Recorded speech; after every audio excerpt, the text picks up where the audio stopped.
traveled from New Hampshire. I come over usually once or twice a year to do National Trust holidays, and what really appealed to me about this one was the archaeological aspect of it, because I'd never done an archaeological dig, had no clue what would be going on here. And the first day was extremely exciting. First we pulled up the top level of turf, and then we dug dirt, and more dirt, and more dirt, and found absolutely nothing. So it was really quite good, just shifting dirt and going, oh, this is going to be a really fun week. First of all, we started to, as you can see where the brick has gone darker, this is the level we've taken out. And then we got to this brick and we thought, well, that must be just the footings coming out wider. So then we naturally headed out in that direction and realised that this is some kind of footing, maybe for the furnace house. That was what we were thinking on Monday or Tuesday. Yeah, I think either late Monday or Tuesday. These archaeology holidays, they're principally to assist and inform our conservation work. We found this bottle on the second day when we showed it to Jeremy. Because it's got slight flashing down the edges, that sort of shows that the manufacture is perhaps earlier in the 1900s, 1910 or something. So it doesn't kind of date back down to the Victorian times that the drawings show, which is about 1823 or something on the drawings for the place that we're digging at.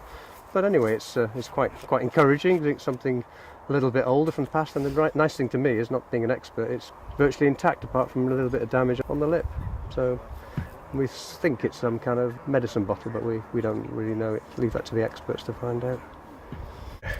Tiles, and that looks almost a bit like mother of pearl or some shell or something, that particular thing there. And there's a bottle top from the John Walker and Sons of Kilmarnock. We think that's some kind of pop bottle.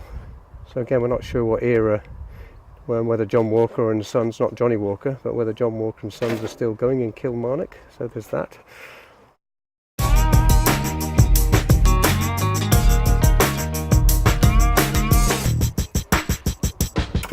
When we arrived at the site, we just thought, Jeremy said, well, let's do just a little bit more cleanup here. Let's go down a little bit deeper here. Let's just see. And we were not particularly... We thought it would be just the same old shifting of dirt. So we started doing this, and then we came down and felt this out. And then we started poking here, and Stuart said, boy, that's very soft along there. I wonder what happens. And we started going down and going back and going, oh, there is something at last. Something actually, a something. Not one of those little somethings that you have to convince yourself is a something, but something that was really a something. And so here we go. Well, we found what we think we found. Yeah, go on, Catherine. What we think we found is the flue. There would be a furnace out here, and then you have to get the heat into the wall and through the inside of it. And we think that this is the entry point.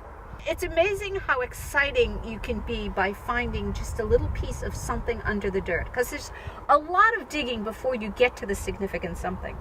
Aha!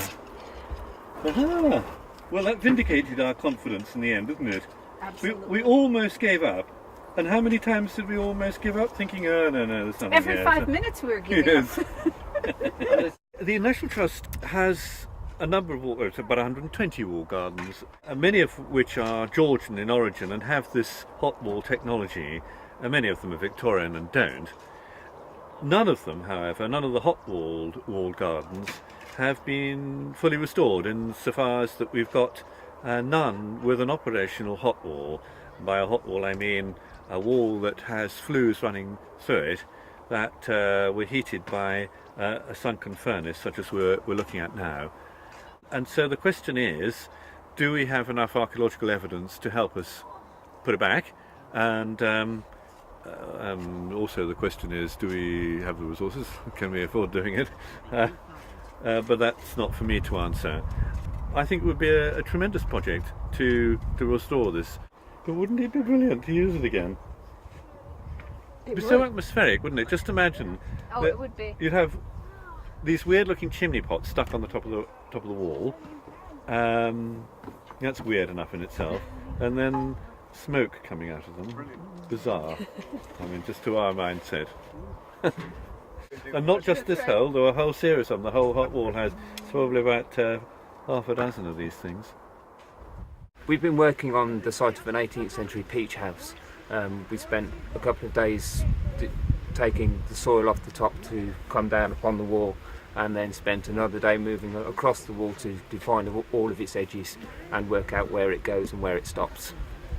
I think it's good that we did find something, because it would have been frustrating not to find anything at all, just digging away for 3 days or 4 days. So it was quite good that we found or discovered this bit of wall on the second day, so we sort of carried on from there, finding the rest. Personally, I find working holidays very informative, because all the people who are on the holidays and all the different characters that you meet.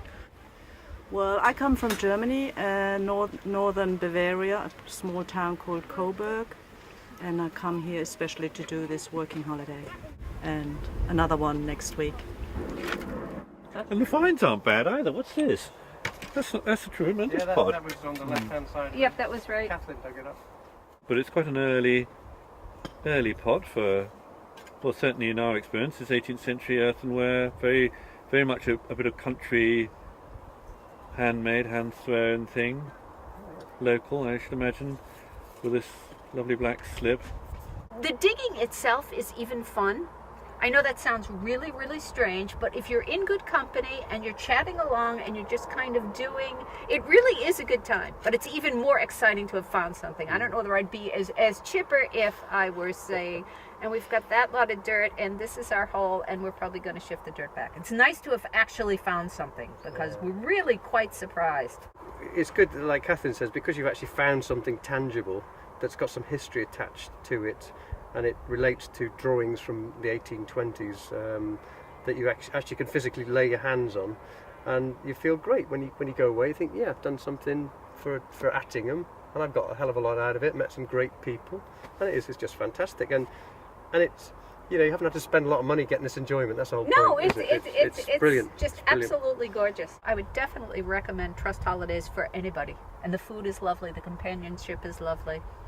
And you're coming back? I'm absolutely coming back, and I'll come back and come back.